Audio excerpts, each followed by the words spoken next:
A graça de Deus, a sua paz e a sua misericórdia são coisas muito boas, não são?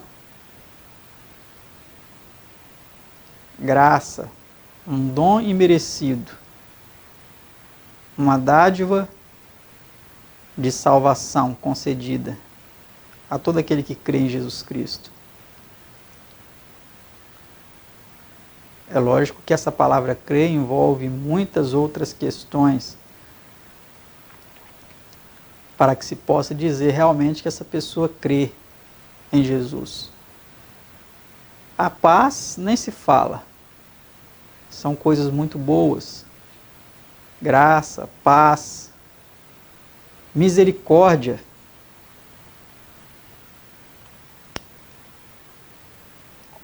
É assim que eu sempre cumprimento a cada um de vocês que acompanham os nossos estudos bíblicos, porque essa é uma saudação apostólica de Paulo em suas epístolas. E eu preciso dizer-vos que hoje estudaremos um tema que talvez vai frontalmente contra essas graças e atributos e dons tão bons para nós. O tema do estudo de hoje é o tema 86, que tem como título a penalidade pela transgressão. Por mais que tenhamos um Deus justo, misericordioso, bom, precisamos saber que a transgressão ela tem as suas penalidades. E é sobre isso que estudaremos hoje. Mesmo sendo um tema não muito agradável de se falar e que a maioria dos pregadores hoje em dia não falam muito sobre ele, eu convido que você permaneça aí acompanhando esse estudo. Compartilhe com outras pessoas, chame outras pessoas para assistir com você, para que juntos entendamos o que a palavra de Deus tem a nos dizer. Mas antes, vamos fazer a nossa oração de abertura para suplicar a Deus que nos conceda um discernimento espiritual para este tema tão importante. Vamos orar?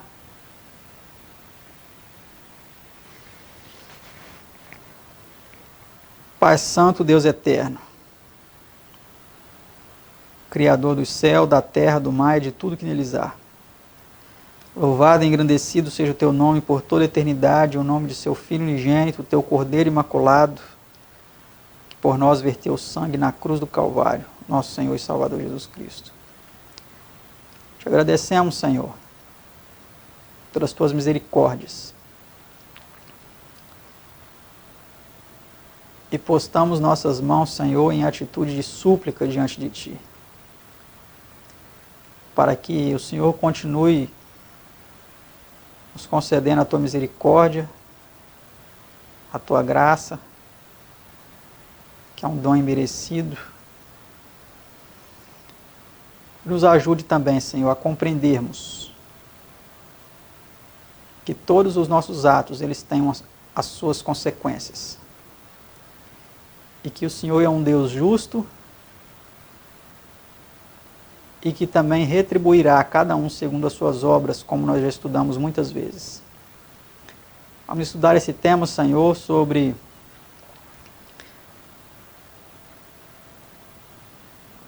a punição pelos pecados, pelas iniquidades. E nós te suplicamos, Senhor, que nos ajude a entender e a aceitar Tua vontade soberana e a viver de acordo com a Tua palavra. Te pedimos essas bênçãos em nome do Seu amado Filho unigênito, nosso Senhor e Salvador Jesus. Amém.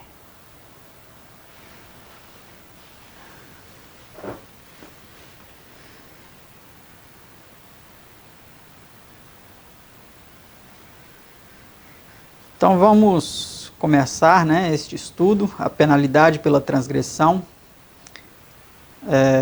A pergunta 1 diz assim: qual é o salário do pecado? É uma resposta muito conhecida de todos nós, né? O salário do pecado é a morte, o Romanos 6, 23. Pergunta 2. Qual disse Deus a Adão e Eva haveria de ser o resultado de se transgredissem e comessem do fruto proibido? Vamos ver. Mas da árvore do conhecimento do bem e do mal, dela não comerás, porque no dia em que dela comeres, certamente morrerás. Gênesis 2, 17.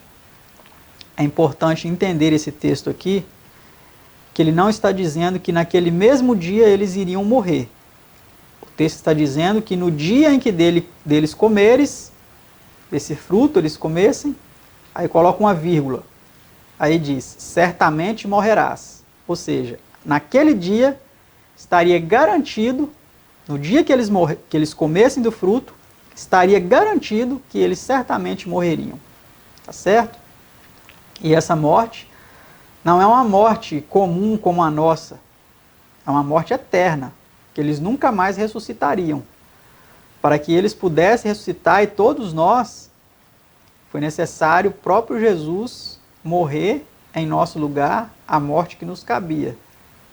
Sem merecer, por isso que ele ressuscitou, porque ele venceu o pecado e morreu sem merecer. O Pai aceitou o sacrifício. Mandou um anjo para chamar Jesus da sepultura. E por isso que ele ressuscitou.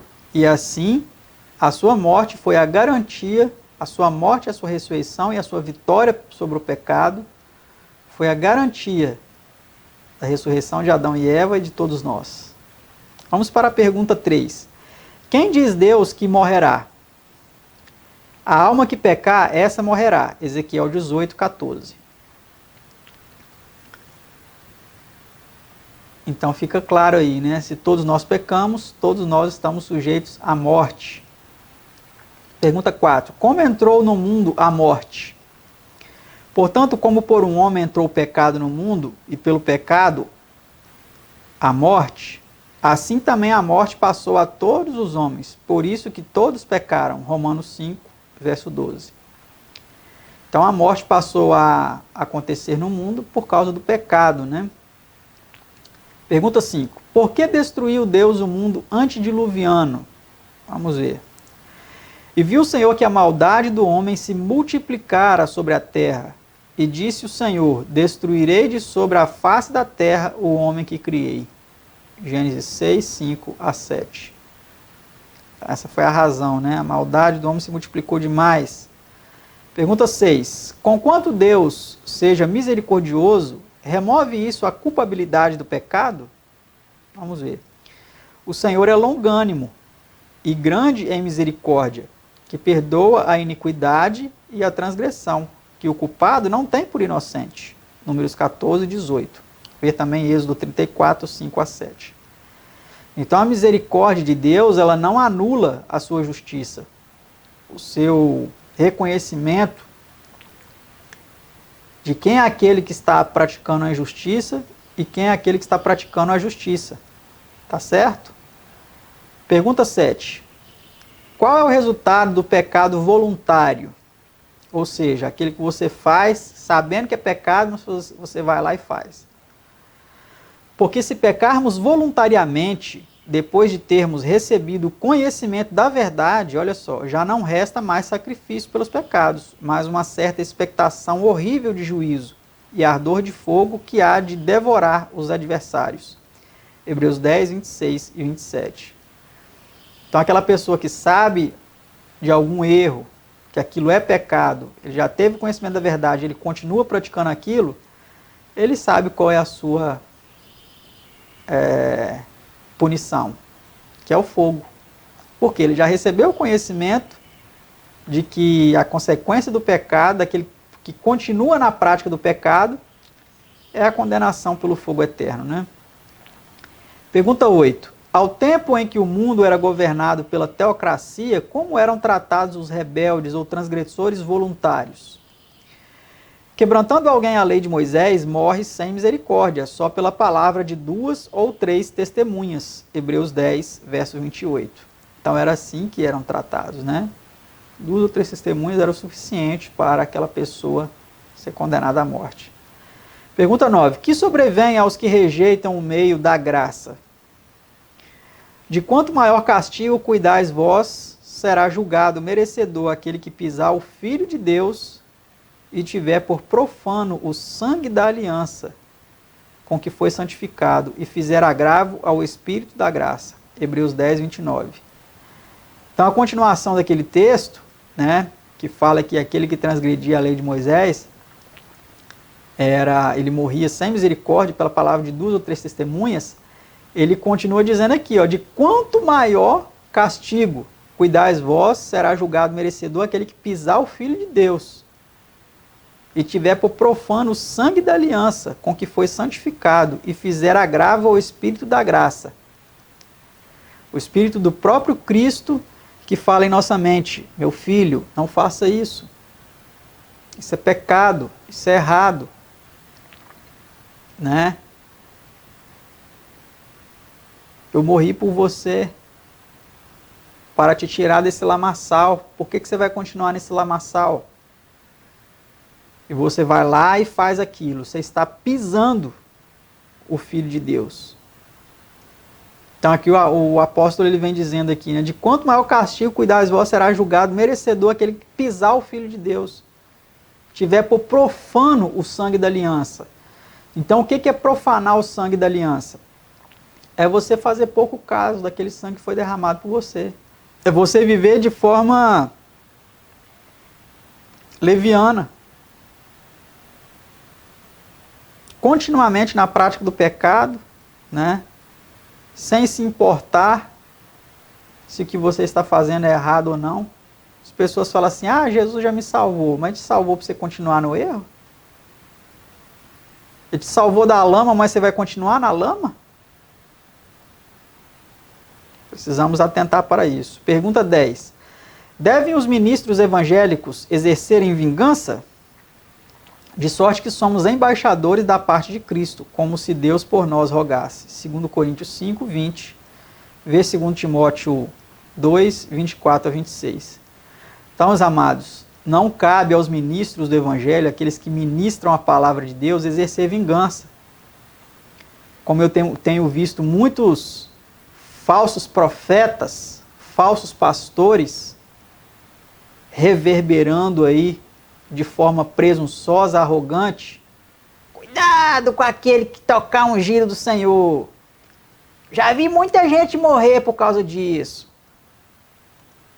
Ou outros que ficam falando assim, eu vou te arrebentar, eu vou te arregaçar, você está mexendo com o ungido de Deus, você vai ser, a mão de Deus vai pesar sobre você. Meus amados, um verdadeiro ministro de Deus, ele não faz esse tipo de coisa, esse tipo de ameaça, esse tipo de chantagem espiritual com as pessoas.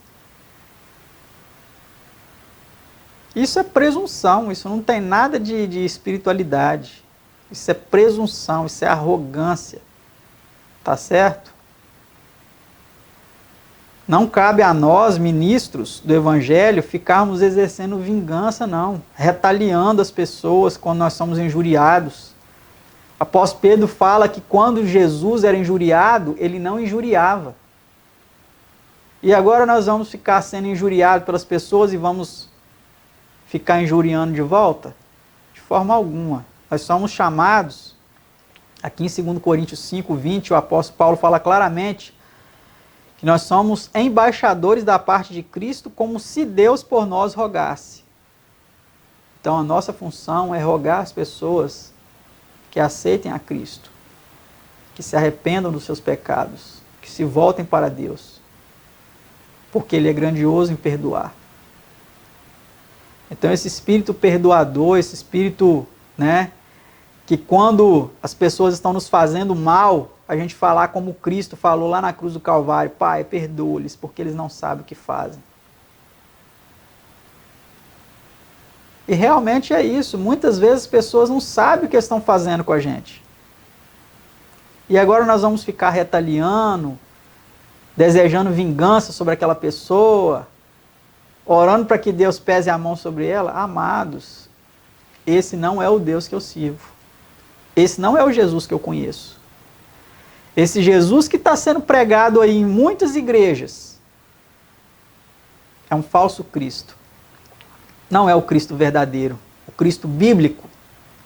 O Cristo que você pode conhecer lendo as Escrituras sem a interferência e sem a intermediação desses homens, desses lobos em peles de cordeiro. Tá certo, meus amados? Vamos continuar aqui o nosso estudo para a pergunta 11. A quem compete a vingança? Vamos ver a quem compete a vingança. Minha é a vingança, eu recompensarei, diz o Senhor. Romanos 12, verso 9. Então, meus amados, Deus, Ele é um Deus vingador. Ele vai vingar, mas a vingança dele, ela é justa. Ela não é injusta.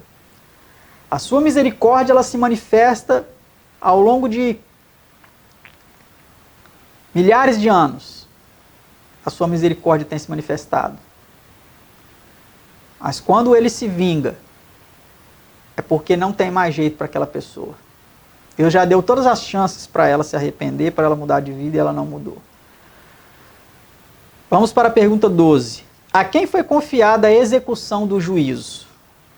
Porque como o Pai tem a vida em si mesmo, assim deu também ao Filho ter a vida em si mesmo. E deu-lhe o poder de exercer o juízo, porque é o Filho do homem. São João 5, 26 e 27. E vê São Judas 14, 15. Então foi confiado ao Filho, tá? Exercer o juízo. Por quê? Porque ele é o Filho do homem, ou seja, ele viveu na carne humana. Ele sabe o que é ser homem. Por isso ninguém é melhor do que ele para julgar o homem. Tá certo? Vamos para a pergunta 13, a penúltima. Por não receber o mal, punição imediata, que procedimento arrogante adotam muitas pessoas? Porquanto não se executa logo o juízo sobre a má obra, por isso o coração dos filhos dos homens está inteiramente disposto para fazer o mal. Eclesiastes 8, verso 11. Então, meus amados, por isso que esses homens estão aí, enganando e sendo enganados, ludibriando as pessoas, né? Praticando coisas terríveis contra Deus, porque Deus, ele é longânimo, ele não está punindo, né, imediatamente o mal. Então, porque Deus é longânimo com as pessoas, o coração dos homens está disposto para praticar o mal inteiramente. Então nós precisamos nos atentar, saber que mesmo Deus sendo longânimo conosco atualmente, uma hora chegará a retribuição.